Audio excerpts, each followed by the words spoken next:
नमस्कार दोस्तों, आप सभी का बहुत बहुत स्वागत है मेरे YouTube चैनल टैक्स एक्सपर्ट। और आज मैं आप लोग को कैपिटल गेन के ऊपर बताऊंगा। कैपिटल गेन बहुत ही लंबा विषय है, एक वीडियो में नहीं आएगा।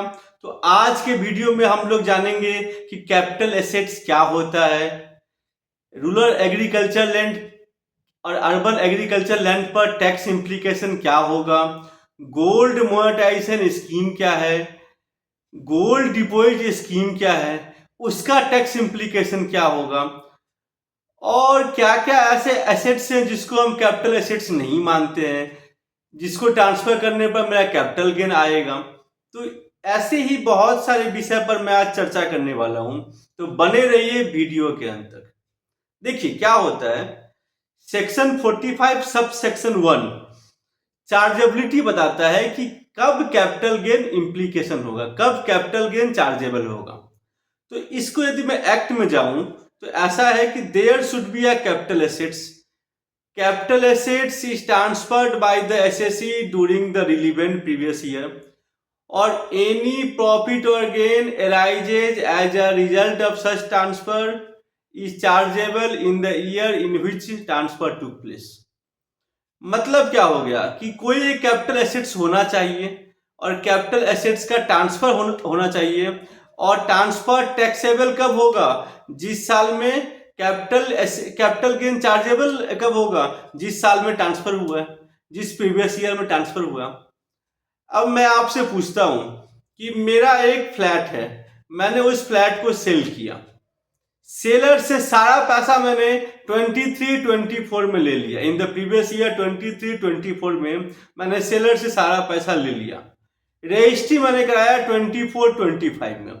अब मुझे ये बताओ कि कैपिटल गेन किस ईयर चार्जेबल होगा, कैपिटल गेन जिस साल पैसा मिला उस साल चार्जेबल होगा, या जिस साल मैंने उसको ट्रांसफर किया उस साल चार्जेबल होगा। सोच के बताइए, कमेंट में मुझे बताइए। कैपिटल गेन की चार्जेबिलिटी एक्रुअल बेसिस पर होती है, पैसा कब मिला ये इररिलेवेंट है। ऐसा भी हो सकता है कि मैंने ट्रांसफर पहले कर दिया, पैसा मुझको बाद में मिलेगा, या ट्रांसफर मैंने पहले कर दिया और पैसा मुझको इंस्टॉलमेंट में मिल रहा है। समझ गए? तो कैपिटल गेन का इंप्लीकेशन कब होगा, जिस साल ट्रांसफर हुआ था, पैसा कब मिला ये रिलीवेंट नहीं है। मैंने एक दो लोगों को, क्लाइंट को ये रिप्लाई दिया था। आई होप उन लोगों को आज ये वीडियो अच्छा से समझ में आ रहा होगा। ठीक है, अच्छा, तो इसमें दो इंपॉर्टेंट विषय हो गई। पहला क्या, कैपिटल एसेट्स, और दूसरा क्या, कैपिटल एसेट्स का ट्रांसफर। तो सबसे पहले हम लोग ये जानते हैं कि कैपिटल एसेट्स क्या होता है। कैपिटल एसेट्स क्या होता है, देखिए, कैपिटल एसेट्स में आपका बोला गया any property whether or not connected with the business और प्रोफेशन। कोई भी संपत्ति, चाहे वो आपका बिजनेस से जुड़ा हुआ है या नहीं जुड़ा हुआ है। मैं जिस घर में रहता हूं, या मेरा कोई एक प्रॉपर्टी है, मेरा कहीं पर कोई जमीन है, मेरे पास कोई ज्वेलरी है, वो सभी के सभी कैपिटल एसेट्स में आ जाते हैं। समझ गए आप लोग? ठीक है, तो any property whether connected with business और प्रोफेशन और नॉट, चाहे मेरा वो बिजनेस से जुड़ा हुआ है या नहीं जुड़ा हुआ है, या इमटेरियल है।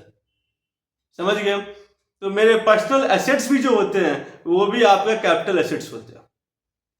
अच्छा, इसमें और क्या हुआ था ना कि हमारे इंडियन शेयर मार्केट में जो इन्वेस्ट करते हैं वो करते हैं FII, फॉरेन इंस्टीट्यूशनल इन्वेस्टर्स।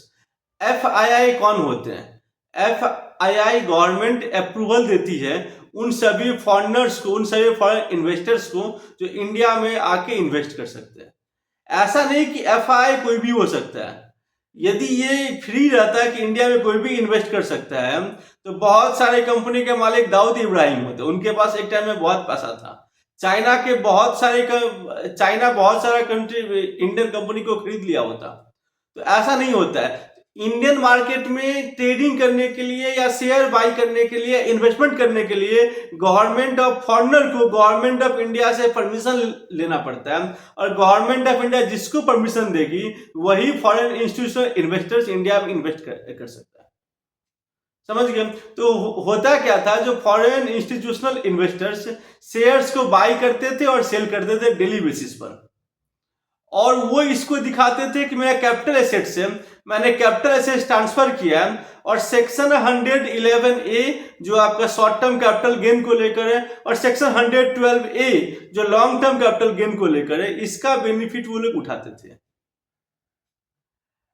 अब एओ जो है असेसिंग ऑफिसर, वो कहता था कि since you are buying and selling, since FI are buying and selling per day regularly, तो जो भी आप सिक्योरिटीज बाई कर रहे हो उसको वो स्टॉक इंटेड मानते थे, उसको वो स्टॉक इंटेड मानते थे। और सिंस स्टॉक इंटेड कैपिटल एसेट्स नहीं होता है, इसीलिए वो इसके ऊपर बिजनेस इनकम चार्जेबल करते थे, और 111 ए और 112 ए का बेनिफिट उन लोगों को नहीं मिलता था।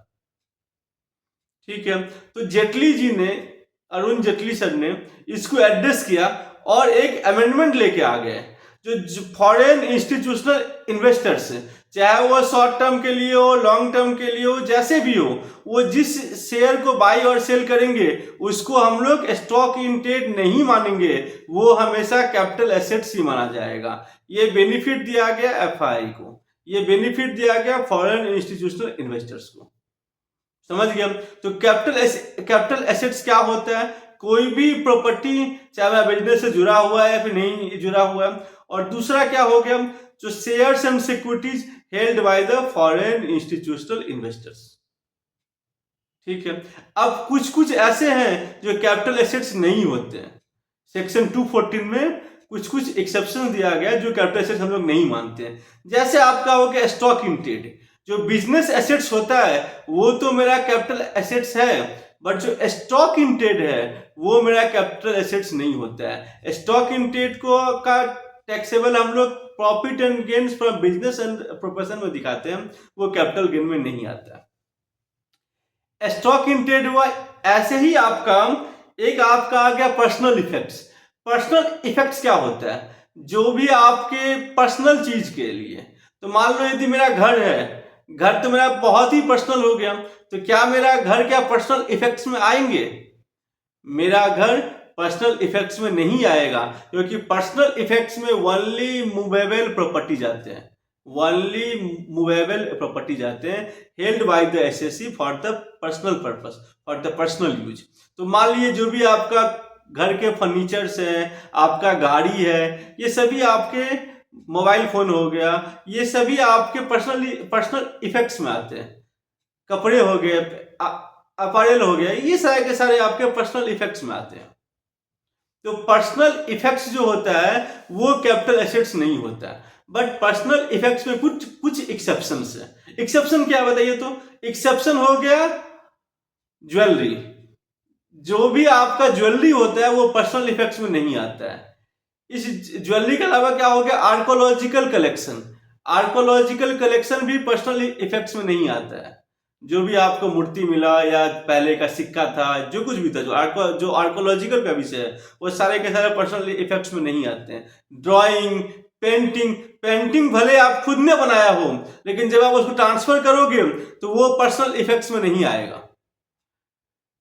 ड्राइंग, पेंटिंग, स्कल्पचर और एनी वर्क ऑफ आर्ट, कोई भी वर्क ऑफ आर्ट का जो होगा वो पर्सनल इफेक्ट्स में नहीं आएगा। अब एक्ट में फर्दर डिफाइन किया गया क्या है, जो ज्वेलरी क्या होता है। एक्ट में ये डिफाइन किया गया कि ornaments made of gold, silver, platinum and used with any precious stones और नॉट, या फिर कंबाइन टुगेदर, या तो गोल्ड ज्वेलरी है या सिल्वर ज्वेलरी है, सबको मिला के है। गोल्ड में डायमंड है, डायमंड में गोल्ड है, सिल्वर में डायमंड है, ऐसे जो भी समझिए, सबको मिला के जो भी ज्वेलरी होता है वो भी आपके, वो ज्वेलरी आपका पर्सनल इफेक्ट्स में नहीं आएगा और वो टैक्सेबल होगा। सपोज कीजिए, अच्छा इसमें ये भी दिया गया है कि ज्वेलरी अटैच्ड विद अपैरल और एनी अदर, और ज्वेलरी का इस्तेमाल आप किसी भी रूप में करोगे तो वो आपका टैक्सेबल हो जाएगा। सपोज कीजिए जो मेरे जो शर्ट्स के बटन है वो गोल्ड के हैं, एग्जांपल के लिए मैं कह रहा हूँ, वैसे गोल्ड के है नहीं, यदि वो गोल्ड के हैं तो मैं ये बोल सकता हूँ क्या, ये जो मेरा पर्सनल है, ये जो बटन हुआ मेरे शर्ट्स के, या फिर मेरा जो पेन है ये मान लीजिए गोल्ड का, मैं ये कह पाऊंगा क्या कि ये मेरा पर्सनल है, इसके ऊपर ये मेरा पर्सनल इफेक्ट्स के अंदर में आएगा? ये चार्जेबल नहीं होगा जब मैं इसको ट्रांसफर करूंगा तो नहीं, आप नहीं कर पाओगे। गोल्ड का इस्तेमाल कहीं भी करो, वो आपका पर्सनल इफेक्ट्स में नहीं आएगा। मान लो एक साड़ी है मेरी वाइफ का, उसमें डायमंड और बहुत प्रेशियस मेटल स्टोन लगे हुए हैं, तो क्या वो पर्सनल इफेक्ट्स में आ जाएंगे? नहीं आएंगे। ये सारे के सारे, सब के सब, ये आपके ज्वेलरी के अंदर आएंगे। मान लो मेरे घर में एक फर्नीचर है, वो सिल्वर का है, क्या वो पर्सनल इफेक्ट्स में आएंगे? नहीं आएंगे। लिखा हुआ है कि फर्नीचर में भी यदि आपका जो कोई भी ज्वेलरी अटैच्ड है तो वो आपका पर्सनल इफेक्ट्स में नहीं आएगा। ज्वेलरी कहीं भी हो जाए, मैं मान लो मेरा सोने का दांत है, क्या वो पर्सनल इफेक्ट्स में आएंगे? वो तो बहुत ही पर्सनल है, वो पर्सनल इफेक्ट्स में नहीं आएंगे।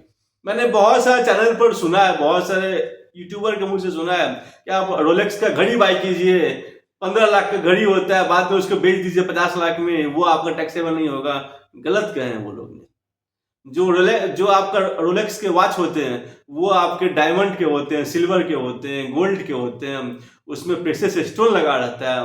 तो जहां कहीं भी silver, gold, diamond, precious stone आ गया, वो सारे के सारे आपके पर्सनल इफेक्ट से बाहर हो गए, वो ज्वेलरी के कैटेगरी में आ गए और वो आपका टैक्सेबल हो जाएगा। तो आप लोग पूछोगे कि पर्सनल इफेक्ट्स में क्या आता है। सलमान खान ने अपना एक टी शर्ट बेच दिया बीइंग वुमन का, तो अब वो जो टी शर्ट जो उसने सेल किया, उसके ऊपर जो उसको गेन हुआ, वो आपका पर्सनल इफेक्ट्स हो गया, वो कहीं भी टैक्सेबल नहीं होगा। बट यदि उसके कपड़े में गोल्ड लगा हुआ हो गया, तो जो गोल्ड का जो वैल्यू है वो पर्सनल इफेक्ट्स में नहीं जाएगा। समझ गए आप लोग? मेरे पास एक गाड़ी है, मैंने गाड़ी सेल कर दिया। मेरे पास एक फर्नीचर है, फर्नीचर को मैंने सेल कर दिया। आइदर ये जो सेकंड हैंड सामान का आप सेल करोगे उस पर तो प्रॉफिट आएगा नहीं। इन केस यदि प्रॉफिट आ भी गया तो वो टैक्सेबल नहीं होगा, नहीं कैपिटल गेन में, नहीं किसी अदर सेक्शन में। जो भी आप फर्नीचर सेल करते हो, अपना गाड़ी सेल करते हो।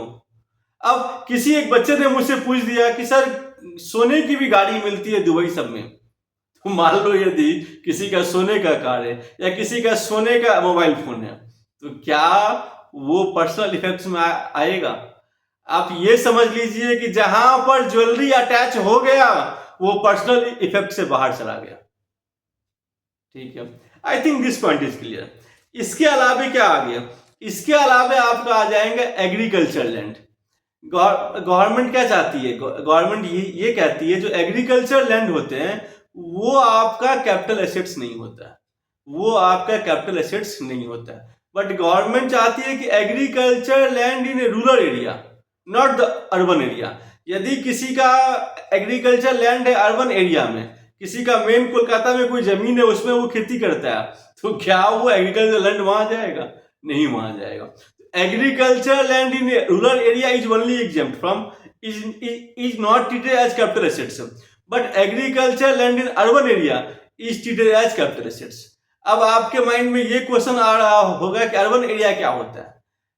अर्बन एरिया मान लीजिए जहां पर म्युनिसिपैलिटी है, म्युनिसिपैलिटी या कैंटनमेंट बोर्ड या जो भी आप बोलिए, या कैंटनमेंट म्युनिसिपल कॉर्पोरेशन, उसका पॉपुलेशन यदि 10,000 से अधिक है, म्युनिसिपैलिटी जो जमीन रहती है किसी न किसी म्युनिसिपैलिटी के अंदर में रहती है, म्युनिसिपल जुरिस्डिक्शन के अंदर में रहती है, तो मान लीजिए जिस म्युनिसिपल जुरिस्डिक्शन के अंदर में है और वहां का पॉपुलेशन यदि 10,000 से अधिक है तो हम उसे अर्बन एरिया मानते हैं।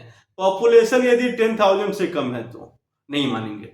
एक बात और मैं मिस कर दिया था कि agriculture land in India, agriculture land in India is not treated as capital assets. But कौन सा ट्रीट नहीं होगा? जो रूरल एरिया का, जो अर्बन एरिया का है वो कैपिटल एसेट ट्रीट होगा। अर्बन एरिया मतलब क्या हो गया? जहां पर म्युनिसिपैलिटी के अंदर में है और पॉपुलेशन 10,000 से अधिक का है, और उस म्युनिसिपैलिटी के अंदर में यदि आपका जमीन है तो हम उसे अर्बन एरिया में मानते हैं और हम उसको कैपिटल एसेट्स मानेंगे। समझ में आ गया? एक्ट ने इसको फर्दर आगे लेके गया, एक्ट इसको फर्दर आगे ले गया, फर्दर अमेंड किया गया। और क्या कहा गया कि मान लीजिए आपका जहां पर मान लीजिए म्युनिसिपैलिटी है उसका पॉपुलेशन 10,000 से 1 लाख के बीच में है और आपका जमीन जो है वो उस म्युनिसिपल एरिया में नहीं पड़ता है, उस म्युनिसिपल एरिया के बाहर है। तो कितना बाहर? Up to 2 kilometre. उस म्युनिसिपल एरिया से 2 किलोमीटर तक जो बाहर रहेगा हम उसको मानेंगे कि कैपिटल एसेट्स है। समझ गए? म्युनिसिपैलिटी एरिया का population more than 10,000 but up to 1 lakh. तो आपका जमीन यदि उस म्युनिसिपल एरिया के जुरिस्डिक्शन के बाहर है, चारों साइड से देखिएगा बाहर है, तो कितना बाहर, 2 किलोमीटर के अंदर तक में है, तो हम उसको कैपिटल एसेट्स मानेंगे। एक्ट और आगे कहती है कि मान लीजिए उस एरिया का जो पॉपुलेशन है वो 1 लाख से अधिक है, म्युनिसिपैलिटी का जो पॉपुलेशन है वो 1 लाख से अधिक है बट 10 लाख से कम है। म्युनिसिपल एरिया का पॉपुलेशन 1 लाख से अधिक है बट 10 लाख से कम है। उस केस में क्या होगा, उस म्युनिसिपैलिटी एरिया के चारों तरफ जो अप टू 6 किलोमीटर तक, 6 किलोमीटर तक का जो जमीन है हम उसको मानेंगे कैपिटल एसेट्स। समझ में आया? यदि उस 1 किलोमीटर और 1 lakh population to 10 lakh population के उस म्युनिसिपैलिटी एरिया के अंदर में है तो कैपिटल एसेट्स तो है ही, बट यदि उसके बाहर है तो अप टू 6 किलोमीटर तक हम उसको मानेंगे कि वो आपका कैपिटल एसेट्स है। मान लीजिए म्युनिसिपल एरिया का पॉपुलेशन मोर देन 10 लाख है, यदि उसके अंदर जमीन है तो कैपिटल एसेट्स तो है ही, और यदि उसके बाहर है, उस एरिया से चारों तरफ से बाहर अप टू 8 किलोमीटर, 8 किलोमीटर के अंदर तक में है तो हम उसको कैपिटल एसेट्स मानेंगे। अब हुआ क्या था कि मान लीजिए कोई एक म्युनिसिपैलिटी है, वहां का पॉपुलेशन 5 लाख है, ठीक है, तो आप लोग को पता है कि 5 लाख के बीच में क्या होगा, up to 6 kilometre, municipal area के बाद 6 किलोमीटर तक होना चाहिए। तो क्या है, किसी एक आदमी की जमीन है जो म्युनिसिपल एरिया से बाहर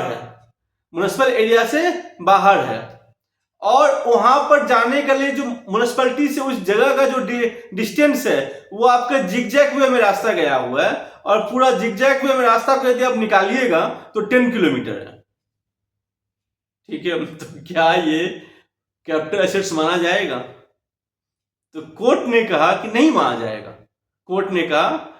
माना जाएगा, क्योंकि जो distance between the municipality and that particular property is more than 6 kilometre, 10 kilometre, 6 kilometre से अधिक है, इसलिए ये कैपिटल एसेट्स नहीं माना जाएगा। गवर्नमेंट ने अमेंडमेंट लेके आया, और अमेंडमेंट में ये कहा गया कि हमें एरियल डिस्टेंस कवर करना है, जिगजैग रास्ते का नहीं, स्टेट, जैसे बर्ड्स फ्लाई करते स्टेट, तो हमें उस स्टेट डिस्टेंस को देखना है। यदि स्टेट डिस्टेंस 6 किलोमीटर से अधिक है, ऊपर से देखना है, रास्ते से नहीं देखना है, ऊपर से देखना है। यदि वो 6 किलोमीटर से अधिक है तो आपका माना जाएगा कि वो रूरल में है, कैपिटल एसेट्स नहीं है, और 6 किलोमीटर के अंदर में है तो माना जाएगा वो कैपिटल एसेट्स है।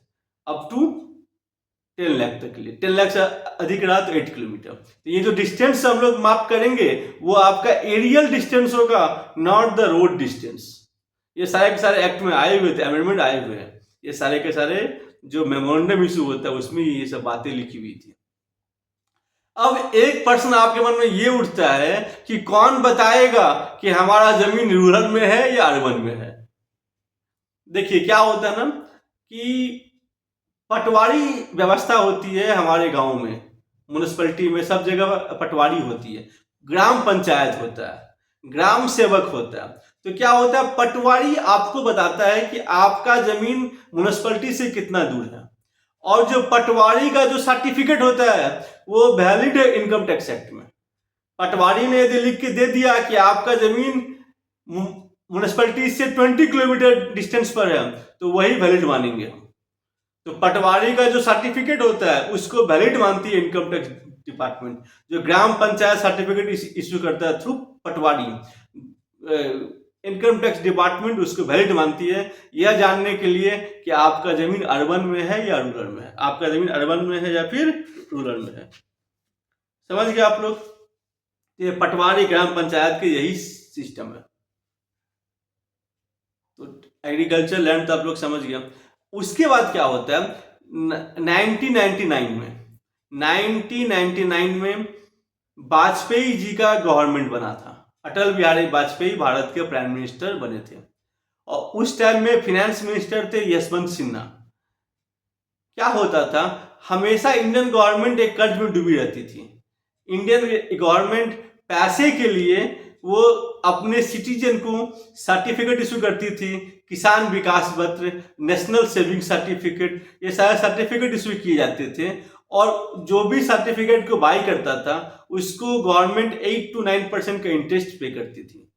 होता क्या था, गवर्नमेंट तो अपने सिटीजन से पैसा उठा लिया, अब गवर्नमेंट फंस गए डेट ट्रैप में। गवर्नमेंट को वो पैसा भी चुकाना है, अलॉन्ग विथ इंटरेस्ट भी सर्व करना है। तो हमारे देश का फिनेंशियल कंडीशन बहुत ही खराब था, जर्जर हो गया था। तभी यशवंत सिन्हा जी ने क्या किया, एक नया स्कीम लेके आ गए। नया स्कीम लेके आ गए और क्या किए, बाद में फिर से इसको 1999 में, तो उसके बाद 2004 में बीजेपी गवर्नमेंट गिर गई, फिर कांग्रेस गवर्नमेंट आ गई। कांग्रेस गवर्नमेंट ने इस स्कीम को प्रमोट नहीं किया। बाद में फिर जब 2014 में मोदी जी आए तो 2015 में जेटली जी ने फिर से इस स्कीम को दोबारा ले आए। अब जानिए ये स्कीम क्या होती है। गवर्नमेंट का ये कहना था कि आपके घर में गोल्ड पड़ा हुआ है, गोल्ड आपके अलमीरा में कोई इस्तेमाल होता नहीं है, पुराने टाइम के ज्वेलरी है, वो आउटडेटेड हो चुके हैं, आउट ऑफ फैशन हो गए हैं, कोई उस ज्वेलरी को पहनते नहीं, वैसे ही घर में रखा हुआ है। तो गवर्नमेंट ने कहा कि आपके पास जो ज्वेलरी एक्स्ट्रा सरप्लस जो ज्वेलरी है, आपको ज्वेलरी आपके घर में रखा हुआ है, आपको टेंशन है कि चोरी हो गया तो क्या हो जाएगा, और आपको कुछ मिल नहीं रहा है, सिर्फ वैल्यू एप्रिसिएशन आपको मिल रही है। गवर्नमेंट ने क्या डिसाइड किया, गवर्नमेंट ने ये कहा, लोगों से अपील किया कि आपके पास जो एक्स्ट्रा ज्वेलरी है, आपको इस ज्वेलरी को एसबीआई के डेजिग्नेटेड ब्रांचेस में जाकर, गवर्नमेंट ने एसबीआई के ब्रांचेस को डेजिग्नेट कर दिए, जो इस सब ब्रांचेस ज्वेलरी ले पाएंगे। आप सब ज्वेलरी ले जाके उस डेजिग्नेटेड ब्रांच में ज्वेलरी को दीजिए। गवर्नमेंट क्या करेगी, वो ज्वेलरी आपसे ले लेगी, वो ज्वेलरी आपसे ले लेगी और उसको ले जाएगी मिंट में, और मिंट में ले जाएगी, उस ज्वेलरी को गलाया जाएगा और प्योर गोल्ड 999, प्योर गोल्ड 999 आपका होता है, वो प्योर गोल्ड में निकाला जाएगा कि कितने का प्योर गोल्ड है। गवर्नमेंट आपको एक सर्टिफिकेट देगी बॉन्ड के तरह, तो ये आपका प्योर गोल्ड का सर्टिफिकेट है। और जो आपको सर्टिफिकेट मिला है उस पर आपको पर ईयर इंटरेस्ट भी मिलेगा 1% पर एनम के हिसाब से, 1% पर एनम के हिसाब से आपको इंटरेस्ट भी मिलेगा। तो इसमें जो पब्लिक है उसको क्या बेनिफिट हो गया, पब्लिक को बेनिफिट ये हो गया कि गोल्ड का जो एप्रिसिएशन हो गया वो उसको मिल ही रहा है, प्लस 1% इंटरेस्ट भी मिल रहा है। ये टेंशन से भी फ्री हो गया कि चोरी हो गया तो क्या हो जाएगा।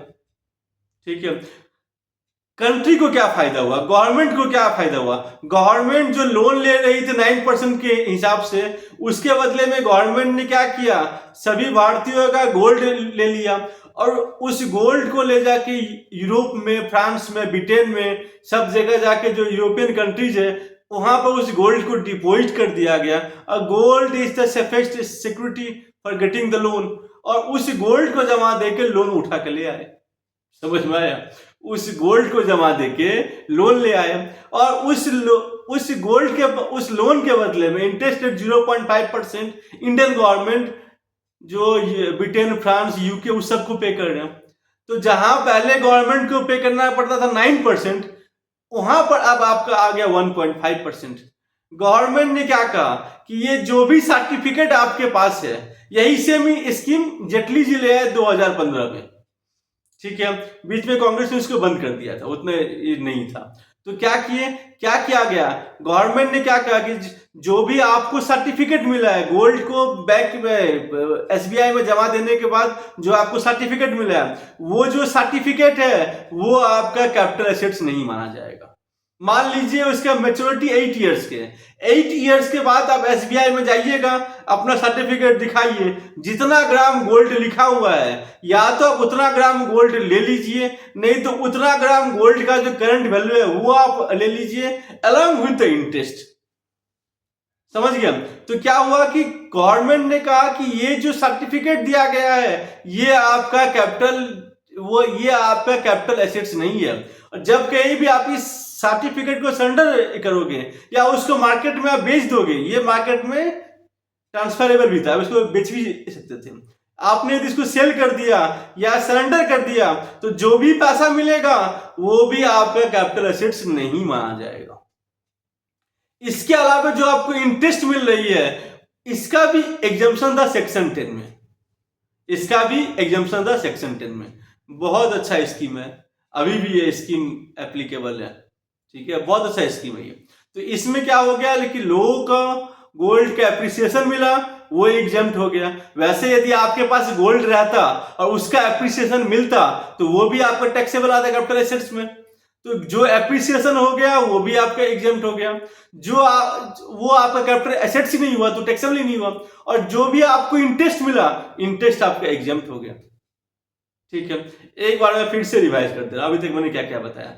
सबसे पहले कैपिटल एसेट्स होना चाहिए, कैपिटल एसेट्स का ट्रांसफर होना चाहिए, transfer during the relevant previous year में होना चाहिए।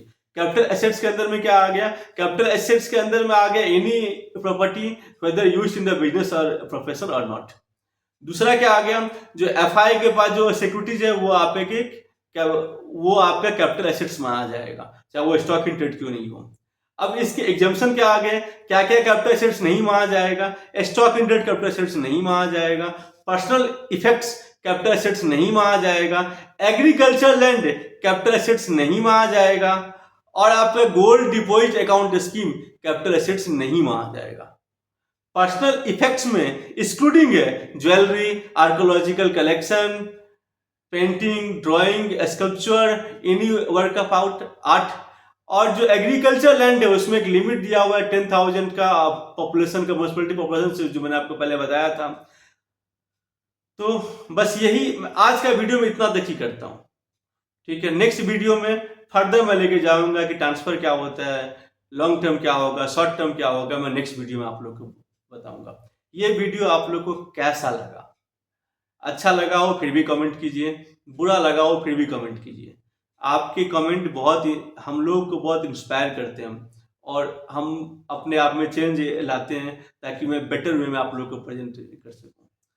थैंक यू फ्रेंड्स, आज के लिए इतना ही। Thank you very much.